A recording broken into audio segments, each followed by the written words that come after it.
You're not watching Grand Marnier TV. Don't forget to follow us on Instagram, TikTok, Twitter, Rumble, and YouTube. Hip hop, a music genre I definitely grew up with, being that I'm 41 years old. And I saw it when it was very innocent in its immaturity. When we had the LL Cool J's, the Cool Mo D's, the Heavy D's, Rakim, etc., etc. And then I also saw it later on in life when it became very violent, very ignorant, promoted all kind of ill behavior to the youth. Uh, and I started to ask myself around the late 90s, is this actually music, or is hip hop an actual weapon? A weapon used against the masses? Secret meeting that changed rap music and destroyed a generation. I finally decided to tell the world what I witnessed in 1991. He explained that the companies we worked for had invested millions into the building of privately owned prisons, and that our positions of influence in the music industry would actually impact the profitability of these investments. Sure enough, someone asked what these prisons were and what any of this had to do with music. We were told that these prisons were built by privately owned companies who received funding from the government based on the number of inmates. The more inmates, the more the government would pay these prisons. It was also made clear to us that since these prisons are privately owned, as they become publicly traded, we'd be able to buy shares. Our job would be to help make this happen by making music which promote criminal behavior, rap being the music of choice.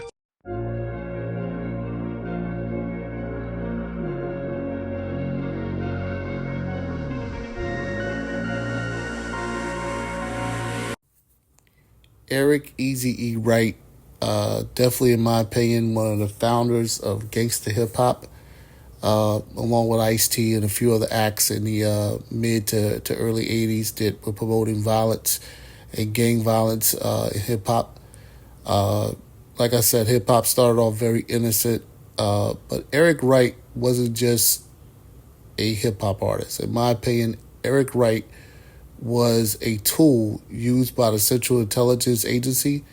And Eric Wright also, if you dive into it and even listen to some of his lyrics on the album, Eric Wright was the person who actually got hip hop guys to emerge into Satanism. I think Hollywood has two agendas. It's profit, but it's also propaganda. I think they want to influence society with these movies, and sometimes that's more important than making the money. And then sometimes the money is the most important. You know, you never know which God, is being served here, which master is being served here, so to speak, because certain things are done purely for the propaganda of it. I think movie companies, for the most part, a lot of them started and were owned by the same people who want to engineer society anyway. It's just part of their portfolio. Some of these folks are so rich, Hollywood's a toy. Now, though you saw Ice Cube in that last clip talking about the propaganda machine, which is the Central Intelligence Agency in Hollywood, which are one and the same pretty much. I mean, most of these movies are financed by the Pentagon anyway. And I will tell you that Ice Cube, before he joined NWA, he was with a group literally called CIA. And I can't make this up. If you don't believe me, watch the movie Straight Outta Compton. And he talks about that in the movie. But there's tons of interviews where he talks about it as well. He was literally in a rap group called the CIA. I cannot make this up. And most people don't realize that the CIA is not part of the government. It's an independent government agency, which is the same thing as the SEC, or the Security Exchange Commission, which is a private regulatory government agency, which simply means it's not part of the U.S. government. I come to you with a message of leave-taking and farewell. This speech did not get very much attention. When a new president is coming to power, as John Kennedy was, the spotlight was not on Dwight Eisenhower. We have been compelled to create a permanent armaments industry of vast proportions. There was a feeling at the time that this must have been written by some speechwriter who just sneaked into the speech. In the councils of government, we must guard against the acquisition of unwarranted influence, whether sought or unsought, by the military-industrial complex. 3 months ago, we got contacted by a family up in Minnesota saying that we have documents from Malcolm Moose. He was responsible in part for drafting the military-industrial complex speech. These new papers give us written evidence that this was not just some caprice of Eisenhower's or something by some speechwriter. Now, what I've disputed with my friends and my associates for many, many years is that East Coast hip-hop, what it did to us as far as the social engineering is introduced us into occultic ideals, right? And also atheism. And that's why you see a lot of East Coast hip hop artists are into the 5% movement. You know, there's probably more 5% rappers, which is simply a belief in self or a belief that the black man is a god or whatever may have you. And there's a reason why the industry chose those segment of rappers to be promoted and pushed on the East Coast. As in the West Coast, what they indoctrinated us with was gangbanging, and also pimping, and also on the sly, full-blown Satanism. Now, what Southern hip-hop, in my opinion, did to us was give us hypersexuality, right? Hypersexuality, and also another element of Satanism with groups like 3-6 Mafia and et cetera, et cetera. You know, remember, behind all of this, whether it be the Central Intelligence Agency, is the attempt to push us into atheism, which is simply Satanism. Okay, they want to push us into the belief that there is no God. They want to get rid of our beliefs in God and destroy the fabric of society, right? Because they have money, they can hire private armies, which a lot of these multi-billionaires, even trillionaires have.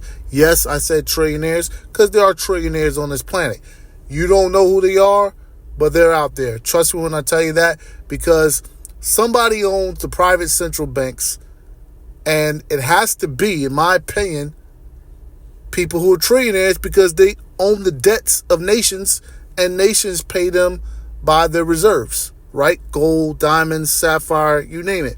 They don't get paid by dollar bills because it's just paper at the end of the day. But hip-hop was created by the military and prison industrial complex, right, to indoctrinate the minds of the young, mostly young males, but also nowadays also females, for us to accept Satanism, to deprive our minds, to make us susceptible to criminality, all right, which fills up their private prisons at the end of the day. And that's why I believe in my mind that hip-hop is definitely a weapon. It's not just a music genre. Same people who own the labels own the prisons.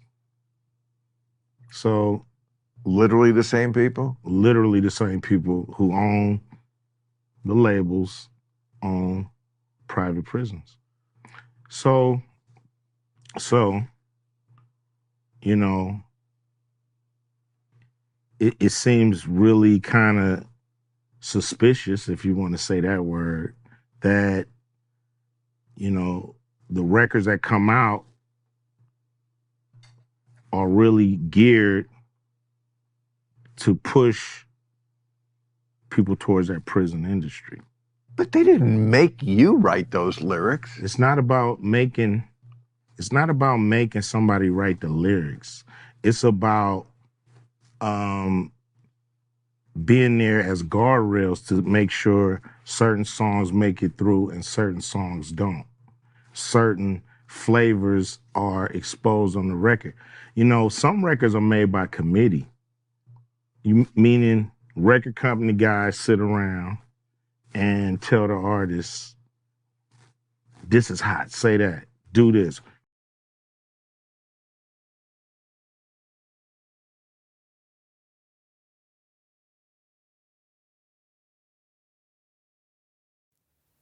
Thank you for watching Grand Moingate TV. Don't forget to follow us, subscribe on all social media platforms.